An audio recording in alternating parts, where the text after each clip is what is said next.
안녕하십니까. 오늘은 이 창조신앙이라고 하는 책 속에서 소개되고 있는 에덴 동산에 관한 말씀을 살펴보도록 하겠습니다. 여러분, 에덴 동산 하면은 무엇을 떠오르십니까? 아마 이 에덴 동산이라고 하면 긍정적인 생각을 가진 사람들에는 그 에덴 동산은 일도 안 하도 일 안 하고 먹고 살 수 있는 아주 정말 인간 최상의 복지가 에덴 동산 아니냐. 또 어떤 사람들은 우리 모든 그리스도인들이 죽고 나면 다시 돌아가야 할 본향이 에덴 동산이 아니겠느냐. 아주 좋게 상상할 수 있는 사람도 있을 겁니다. 그와 반대로 또 부정적인 생각을 하는 사람들은 에덴 동산이라고 하는 데가 좋은 곳만이냐? 거기는 선악과가 있는 아주 위험한 곳이다. 또 어떤 사람들은 선악과뿐만 아니라 거기는 사탄이 유혹이 있는 곳이다. 그렇기 때문에 별로 좋은 곳이 아니다. 이렇게 또 부정적인 생각을 할 수도 있을 수 있는 그런 내용이 에덴 동산의 내용의 얘기입니다. 에덴 동산에 대한 생각들은 각양각색으로 그의 신앙 연륜과 인생 체험에 따라 각각 다를 수 있는 거 충분히 이해가 갑니다. 그래서 똑같은 에덴 동산이라고 하는 것을 소재를 가지고 청교도 문학가인 밀턴이라고 하는 사람은 신락원이라고 하는 작품도 썼고 또 복락원이라고 하는 작품도 썼습니다. 오늘은 제가 이 에덴 동산에 관해서 하나님께서는 왜 에덴 동산을 만들으셨을까? 그 에덴 동산을 만든 이유를 한번 생각을 해보고요. 두 번째, 이 최초의 에덴 동산이라고 하는 곳은 어디였을까? 이거 굉장히 많은 사람들이 관심 삼는 대목의 얘기입니다. 그리고 세 번째는 에덴 동산과 천국은 같은 곳이냐 다른 곳이냐 하는 이런 주제를 가지고 시간이 되는 대로 제가 세 가지 말씀을 여러분에게 살펴드리도록 하겠습니다. 첫째, 에덴 동산은 하나님께서 왜 만들었을까요? 우리는 창세기 1장에서 하나님께서 천지 만물을 창조하시는 동안 가운데 엿새 동안 안에 치밀하게 창조하시는 내용을 우리는 압니다. 하나님은 첫째 날 빛을 만드시고 둘째 날 궁창을 만드시고 셋째 날 땅과 바다를 나누시고 넷째 날 하늘의 큰 광명체들을 만들고 그리고 최후로 여섯째 날 동물과 인간들을 만듭니다. 왜 이렇게 차례차례 만들었을까요? 그 이유는 하나님께서 인간을 살기 위해 우주 만물을 창조하시면서 인간이 꼭 필요한 것을 차근차근 계획대로 만드시는 하나님의 원대하신 계획을 우리는 창세기 1장에서 발견을 합니다. 그래서 하나님께서 첫째 날부터 다섯째 날까지는 만드시면서 하시는 말씀이 좋았더라를 반복하시다가 최후로 만드신 인간을 만든 여섯째 날에는 인간을 만드시고 나서 심히 좋았더라.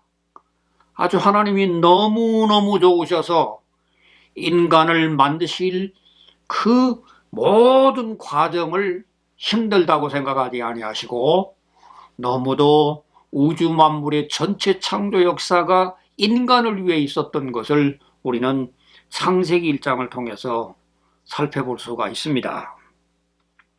그런데 하나님은 이렇게 심히 좋은 그 인간과 하나님과는 그냥 너는 너, 나는 나 그런 상태가 아니라 아주 친밀한 관계를 맺고 싶으셨던 것이 하나님의 마음이셨던 것 같습니다.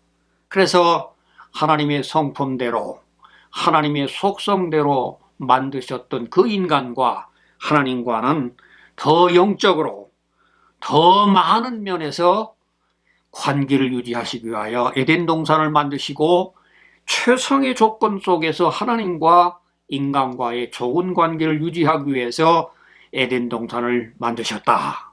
그렇게 이해를 합니다.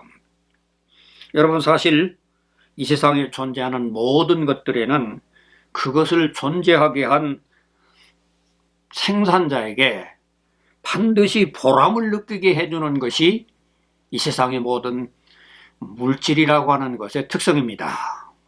전기를 발견한다든지 사진기를 발명한다든지 그 발명한 것은 발명한 것으로 끝난 것이 아니라 발명한 사람들에게 무엇인가 유익을 주고 보람을 주고 기쁨을 주고 하는 것이 생산자들이 누릴 수 있는 하나의 보람이고 그 물질을 만드신 생산자의 의도를 누리는 바가 되는 겁니다. 여러분, 부모가 자식을 낳아 기른다고 하면은 이 어린아이들이 아무것도 모르지만은 커나가서 부모에게 보답하려고 그런 노력을 할 때에 부모들은 이 자식을 낳아가지고 고생하며 수많은 노력을 했던 데 대해 큰 보람을 느낄 수 있죠.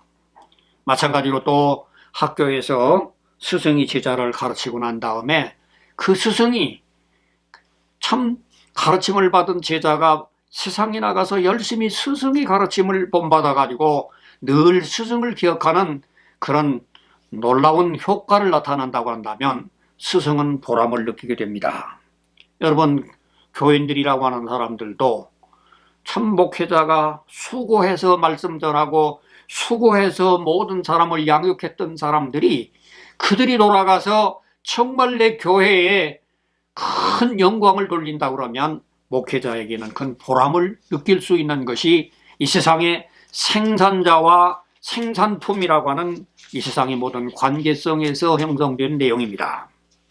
여러분, 그런데 세상에서는 수고해서 만든 사람의 그 기대와 참 수고해서 만든 사람의 그 바람을 정반대로 배신하는 현상이 나타나는 것은 인류 역사 가운데 종종 있었습니다. 예를 들어서 다이너마이트를 발명한 저 유명한 노벨이라고 하는 사람은 이 다이너마이트를 발견한 다음에 그것이 인류의 평화와 그리고 과학의 진보에 큰 도움이 되기를 바라서 그는 많은 돈을 벌어가지고 노벨상의 기금까지 마련해 놨습니다. 그런데 다이너마이트가 인류 문명과 과학의 진보의 기능을 하는 면도 있었지만 교활한 인간들은 그것을 가지고 폭탄을 만들어서 인간을 살상하게 만들므로 말미암아 이 고귀한 것을 만든 노벨의 정신을 배신하는 결과를 가져왔습니다. 여러분이 잘 아시는 바와 같이 원자폭탄을 만든 아인슈타인도 원자폭탄을 만들 때에는 이것이 국제적 평화의 도구가 되기를 바랐었는데 막상 원자폭탄이 오늘날 전 세계 모든 국민들에게 전 세계 모든 사람들에게 공포의 위협으로 존재하고 있는 이런 배신의 역사를 봅니다. 하나님은 그런 배신의 역사를 기대한 것이 아니라 인간을 만드시고 그 인간과 함께 더불어서 참 아름다운 동산 속에서 하나님과 좋은 관계를 느끼며 내가 인간을 만든 보람을 느끼시려고 에덴 동산을 만드셨다. 그런데 어떡합니까? 그 인간이 하나님께서 만드신 그런 깊은 의도를 가지고 만드셨던 그대로 에덴 동산에서 잘 살아가고 하나님을 기쁘시게 합니까?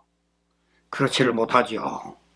하나님께서는 인간이 타락할 줄을 아심에도 불구하지만 분명하게 그 인간을 통해서 좋은 관계를 유지하고 싶으신 그 하나님의 기대 때문에 에덴 동산을 만드셨지만 하나님의 바라는 그 기대대로 인간을 그 하나님의 보람을 채워드리지를 못하고 배신하는 역사가 창세기 속에 나타나는 모습을 봅니다.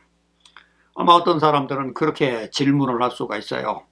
하나님이 에덴 동산을 만드셨을 때 아담과 하와가 타락할 것을 아셨다고요? 어디 그런 논리가 됩니까? 그러면 뻔히 타락할 줄 알면서 에덴 동산을 만드시는 그런 야속한 하나님이란 말씀입니까? 아마 여러분들이 그렇게 질문을 한다고 한다면 여러분들은 아마 부모의 심정을 잘 모르는 그런 오는 마음이 아닐까 싶은 생각이 듭니다. 여러분, 이 세상에서 자식을 가장 잘하는 사람이 누구일까요? 이 자식을 가장 잘하는 사람은 누구보다도 부모가 자식을 가장 잘할 수가 있습니다. 왜?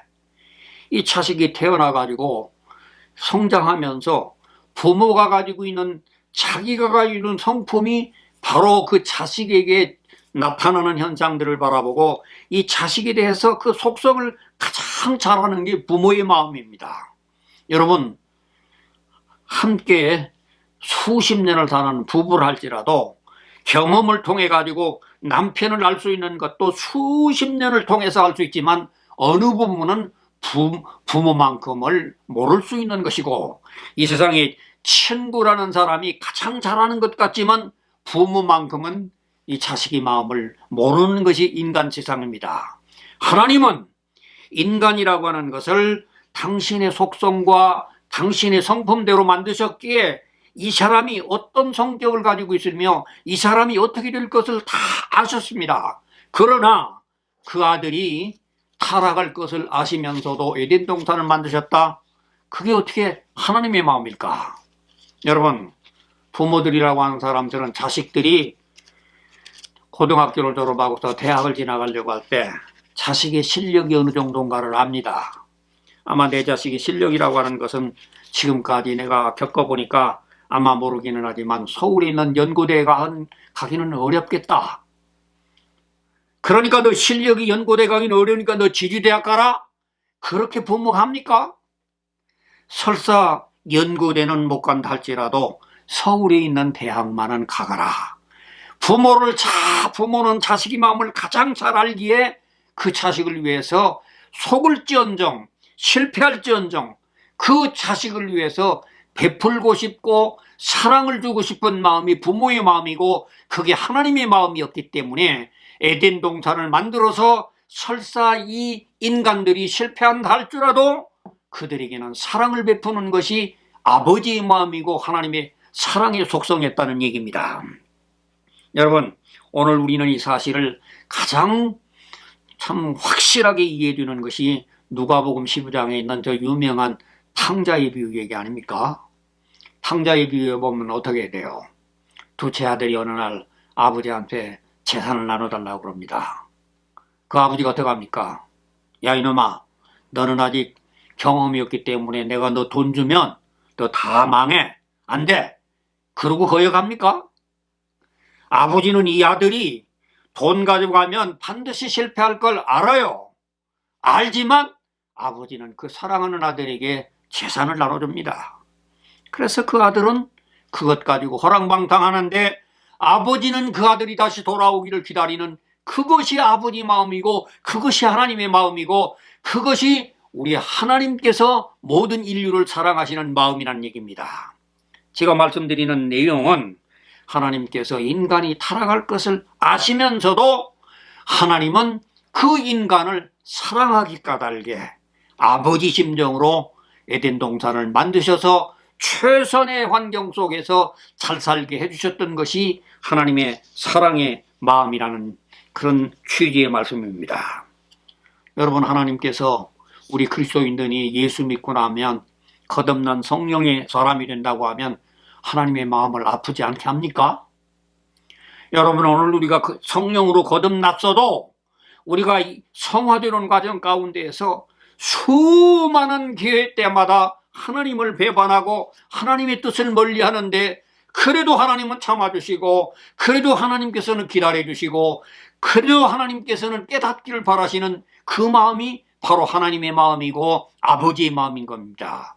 에덴 동산을 우리는 깨달을 때에 어떤 면을 깨달아야 되느냐가 바로 이 인간이 타락할 줄을 아시면서도 그 인간에게 사랑을 베푸시는 끝없는 아버지의 사랑을 오늘 우리는 배울 수 있다고 하는 그 귀한 진리를 우리는 깨닫게 된다는 말씀입니다. 두 번째 제가 생각해 보려고 하는 것은 에덴 동산은 어디다 만들었을까 하는 하나의 생각을 해보는 겁니다. 여러분, 에덴 동산 어디다 만들었을까요? 참 많은 사람들이 옛날이나 지금도 이 에덴 동산이 어디였는가라고 하는 문제를 가지고 참 흥미진진하게 많은 사람들이 연구를 하는데, 제가 본 책 가운데에서 미국의 콜롬비아 대학을 졸업하고 있는 램포드라고 하는 분이 이제 에덴 추적자들이라고 하는 책에 이제 오래전에 이제 발표를 했습니다. 그런데 이 램포드라고 하는 이 사람은 논픽션을 가지고서 과거에 인류들이 에덴 동산이라고 하는 것을 추적한 사람들을, 전 세계에 있는 많은 사람들을 어떤 사람들이었는가라고 하는 것을 조사를 해서 이렇게 작품을 만든 내용입니다. 그 내용을 다 소개할 수는 없고, 어떤 사람이 이제는 에덴 동산을 찾아다니다가 북극 땅에서 에덴을 찾아냈었다. 또 어떤 사람은 미국의 원주민이 살던 인디언들의 유적지에서 에덴 동산을 찾아냈다. 또 어떤 사람은 몽골의 사막 한가운데에서 에덴의 유적지를 발견했다. 또 어떤 사람은 미국의 플로리다주의 가장 오래된 지질층에서 에덴을 발견을 했다. 또 어떤 사람은 미국의 미주리 땅 몰몬교의 성지에서 에덴 동산을 발견했다. 또 어떤 사람은 페르시아의 바다 밑에서, 어떤 사람은 이라크의 남부 쿠르나에서. 여러분, 세상 사람들은 이런 에덴 동산을 찾으려고 노력한 사람이, 우리는 별로 관심을 안 쓰고 있는 것 같지만 전 세계 사람들 가운데는 수많은 사람들이 에덴을 한번 거기가 어디였을까라고 이렇게 추적을 해봤다는 얘기입니다. 이렇게 세상 사람들은 여행이란다든지 고고학이란다든지 역사에 관심이 많은 사람들이 이런 에덴을 추적해 본 사람들도 있었습니다. 그런데요, 여러분, 이거는 세상 사람들만 얘기가 아니라 소위 유대교도나 기독교 지도자들이라고 하는 사람들 가운데도 에덴 동산이 어딨을까라고 하는 걸 찾아본 사람들이 많이 있습니다. 최초로 참 역사가 유태인이었던 요세푸스라고 하는 사람이 창세기 2장 11절에 나오는 첫째 강 비손을 인도의 간지스 강이다. 두째 강 기온은 애굽의 나일강이다. 그리고 셋째 강 히띠걸은 티그리스 강이다. 넷째 강 유브라데스는 유프라데스 강이다. 그래서 이 세계 문명의 발상지라고 하는 얘기가 이런 하나의 학자들의 얘기로 말미암아 세계 문명의 발상지라고 하는 4대 강이 이렇게 소개된 내용도 나옵니다. 그 다음에 유명한 교부였던 어거스틴이라고 하는 사람은 에덴의 4대 강이라고 하는 것은 실제로 있었던 것이 아니다. 이건 하나의 비유에 불과하다. 그렇게 설명을 했습니다. 또 신대륙을 발견한 콜럼버스라고 하는 사람은, 이 사람은 참 특이한 여행을 하고 난 다음에 남아메리카, 지금은 베네수엘라에 있는 길이 2,700km가 넘는 오리노코 강 끝에 이게 과거의 에덴 동산이었다. 또 종교개혁자 칼빈이라는 사람은 그가 창세기 주석 가운데에서 에덴 동산을 이 메소포타미아의 남부의 Y자형의 티그리스 강과 유프라데스 강의 모습을 근거해서 바벨론 내 옛 그 유적지가 아마도 에덴이 아니었겠는가, 이렇게 추측을 하고 얘기를 했어요. 또 아프리카의 선교사였던 리빙스톤이라고 하는 사람은 아프리카의 잠비아의 빙 웰루호라고 하는 호수가 이게 에덴 동산이었을 것이다. 여러분, 이 세상에 이렇게 과학자란다든지 또는 여행가란다든지 성경학자라고 하는 사람들이 이 현재의 이 지구 땅덩어리 가운데에서 에덴 동산이 어디였는가를 추적해보면서 수많은 연구들이 나왔었습니다. 그런데 제가 결론적으로 말을 합니다. 이런 모든 여행가들이나 탐사가들이나 성경 연구가들의 이런 추측적인 말은 성경을 제대로 모르는 사람들의 헛된 소리였다는 얘기입니다. 그게 굉장히 무슨 말인가. 여러분, 우리가 이제 다음 시간 가운데 제가 창세기 6장에서 노아의 홍수의 말씀을 드리겠습니다만은, 최초에 하나님께서 만드신 첫 우주의 이 땅은 두 가지로 구성되어 있었습니다. 여러분 잘 아시는 바와 같이 하나님께서 만드신 이 땅덩어리와 물덩어리는 셋째 날에 완전히 땅과 육지로 분류가 됐었던 땅이었는데, 이 땅이 창세기 6장부터 9장이 나타나는 노아의 홍수로 말미암아 이게 지구가 바닷물 속에 잠겨가지고서 이게 큰 경류 속에 해체가 되면서 오늘날 5대양 6대주의 형성을 만든 것은 노아 홍수 이후의 얘기입니다. 그러므로 에덴 동산은 창세기 2장에, 창세기 6장에 있는 노아 홍수 이전에 있는 에덴 동산을 지금 노아 홍수 이후의 지구에서 찾는다고 하는 발상 자체가 성경을 모르는 사람들 얘기라 그런 얘기입니다. 여러분, 노아 홍수 이후에 지구가 격변됐다고 하는 증거가 뭔 줄 아세요? 여러분이 아마 지도를 놓고서 저 아프리카 지도하고 남아메리카 지도를 갖다 양쪽을 끝에다 대보세요. 딱 들어맞는 얘기입니다. 여러분이 지구에 본래 하나님께서 만드셨던 첫째 지구라고 하는 것은 땅과 육지로 분리되어 있는 두 개의 땅덩어리가 노아의 홍수로 말미암아 이게 뒤죽박죽이 돼서 오늘날 형성된 이 지구에 이 사실을, 노아의 홍수를 제대로 안다고 하면 이런 에덴 동산을 추적한다, 에덴 동산을 찾아본다, 이런 내용이 말이 성립이 안 된다는 내용의 얘기입니다. 여러분, 여러분에게 제가 말씀드리는 말씀은 오늘날 5대형 6대주라고 하는 것은 형성된 것은 노아 홍수 이후의 얘기고, 그리고 창세기 2장의 에덴 동산은 노아 홍수 이전의 얘기이기 때문에 이 내용을 오늘 우리는 근본적으로 알고 이해를 할 필요가 있다, 그렇게 말씀을 드립니다.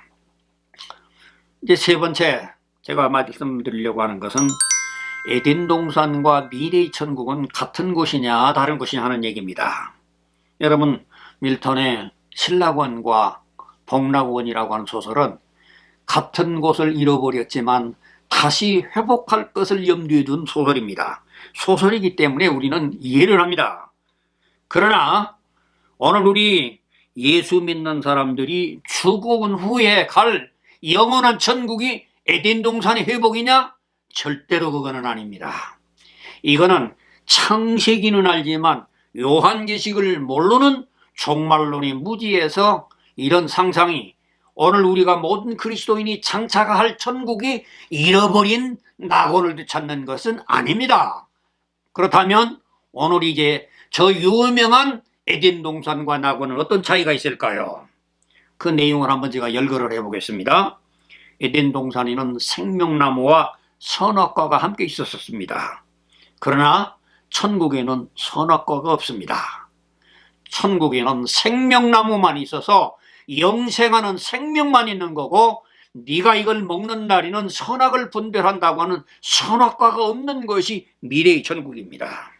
또 에덴 동산의 생명나무는 기타 다른 나무들과 함께 섞여 있었던 그런 곳이 에덴 동산입니다만은, 미래의 천국은 생명나무 한 가지만 있는 곳이 미래의 천국입니다. 에덴 동산의 생명나무는 오로지 한 나무에서 한 가지의 열매를 맺는데, 이 천국의 생명나무는 생명나무가서 12가지에서 12가지 열매가 달마다 열린다는 겁니다. 정말 상상할 수 없는 일이에요. 이 세상의 모든 나무는 한 가지 열매만 맺지만, 미래에 우리가 갈 수 있는 생명나무에는 한 생명나무에서 12가지에서 12과일이 1년에 한 번이 아니라 매달 열리는 그런 곳이 천국이라는 얘기입니다. 여러분, 또한 에덴 동산은 노동을 해야 하는 곳입니다. 그러나 천국에는 노동이 없는 곳입니다. 에덴 동산에는 각종 들짐승과 공중의 새들이 있는 곳이지만은 미래의 천국에는 짐승도 새도 없는 곳입니다. 또 에덴 동산에는 남녀가 부부로 함께 살아갔던 곳이 에덴 동산이었지만은 천국에는 부부가 없습니다. 천국에는 모든 사람들이 형제자매, 저 아브람도, 저 모세도, 저 다윗도 우리는 장차 형제로 만날 수 있는 사람들입니다. 또 에덴 동산에는 사탄이 근접해서 유혹이 가능한 곳이지만은 천국에는 사탄이 완전히 멸망당한 성도들만 사는 영생하는 곳입니다. 에덴 동산에는 선악과는 선악을 알게 하는 지식의 나무가 있었지만은 천국에는 지식이 필요 없습니다. 우리는 주님과 더불어 살기 때문에 지식이 필요 없는 곳입니다. 에덴 동산에는 부부의 윤리란다든지 도덕이란다든지 예의가 필요했지만은 천국에는 성령의 지배를 받는 곳이기 때문에 그곳은 완전한 곳이고 이상적인 것이고 불편이 없는 곳입니다. 이 모든 내용을 바라볼 때 우리는 옛 에덴 동산을 사모한다는 생각은 창세기만을 알고 계시록을 모른다는 내용입니다. 그러므로 오늘 우리는 이런 말씀 속에서 우리는 무엇을 깨달아야 할까요? 에덴 동산에 정말 아름다운 곳이었지만 이곳을 쫓겨나갔지만 오늘 우리들이 더 바랄 수 있는 것은 무엇을 생각을 해야 되느냐? 저 에덴이 아니라 더 영원한, 저 더 좋은, 저 더 완벽한 천국을 갈 것을 소망 삼기 까닭에 창세기에서 실망을 하지만 계시록에서 큰 위로를 받으시고 용기를 얻으시는 여러분이 되시기를 바랍니다. 여러분, 오늘 우리는 참 인류의 조상이었던 아담과 하와가 살았던 에덴 동산에서 배울 수 있는 귀한 교훈이 무엇일까요? 저는 한 두 가지만 여러분에게 말씀드리겠습니다. 영적 피조물인 인간은 영적 가치를 최우선 삼아야 미래의 희망이 있다. 여러분, 하나님께서 인간을 흙가루로 만드셨어요. 그리고 그 코에다가 생기를 불어넣으셨을 때에 흙덩어리가 꿈틀거리는 생명이 되었습니다. 여러분, 내가 지금 현재 꿈틀거리고 있으니까 영원히 살 것처럼 착각을 하지만은 어느 순간이든지 언제든지 이 코로나 위험 가운데도 하나님께서 콧김을 뽑아 가신다고 하면 우리는 아무 가치가 없는 겁니다. 그러므로 오늘 우리는 이 세상에 사는 동안 가운데에서 에덴 동산보다도 더 좋은 최상의 가치는 바로 우리는 이 하나님의 콧김 속에 들어져 있는 이 동안 가운데 하나님 뜻대로 바르게 살아야 한다고 하는 귀한 진리를 우리는 배우게 됩니다. 또 하나는 인간이 완벽한 환경이라고 하는 것이 인간을 구원하지를 못한다는 사실입니다. 여러분, 에덴 동산에는 4대강이 있었어요. 생명나무가 있었어요. 선악과도 있었고요. 들짐승도 있었고 공중의 새들도 있었어요. 여러분, 이 동산에 잘 경작만 하면은 이 아담과 하와가 그곳에서 영원히 영생할 수 있는 그런 환경이 완벽한 곳이었습니다. 그런데 그렇게 완벽한 곳에서도 이들이 타락하게 되는 원인이 뭡니까? 이들에게는 영적인 문제가 결여될 때에 그 좋은 환경의 가치를 모르고 타락하게 됩니다. 아울러 오늘 우리 인간들이라고 하는 사람들도 정치가들은 말을 합니다. 좋은 복지, 좋은 환경, 경제적인 문제 해결, 그러면은 인간들이 범죄 아니하고 잘 살 줄로 생각을 합니다. 여러분, 오늘 전 세계에서 사회보장제도와 연금제도, 복지정책, 경제정책이 최상으로 형성되어 있는 조성인 저 유럽에 있는 모든 스웨덴이란다든지 핀란드란다든지 노르웨이란다든지 그렇게 좋은 나라들이 가장 자살률이 높고 동성애가 많고 그리고는 그 많은 사람들에게 불행한 사람들이 많아지는 이유가 뭘까요? 환경이 오늘 우리들에게 인간을 궁극적으로 행복을 해주지를 못합니다. 과거에 에덴 동산의 실패를 통해서 우리가 배워야 할 귀한 진리는 하나님께서 참 지금도 우리를 사랑하시기 까닭에 당신의 외아들을 주시면서까지 사랑하시는 그 하나님의 사랑을 깨닫고 요한복음 3장 16절처럼 하나님의 사랑에 감격하고 살아가는 사람들, 영성이 날마다 충만해서 하나님 앞에 기쁨을 받는 삶이 가장 행복이라고 하는 걸 깨닫는 여러분이 되시기를 바랍니다. 감사합니다.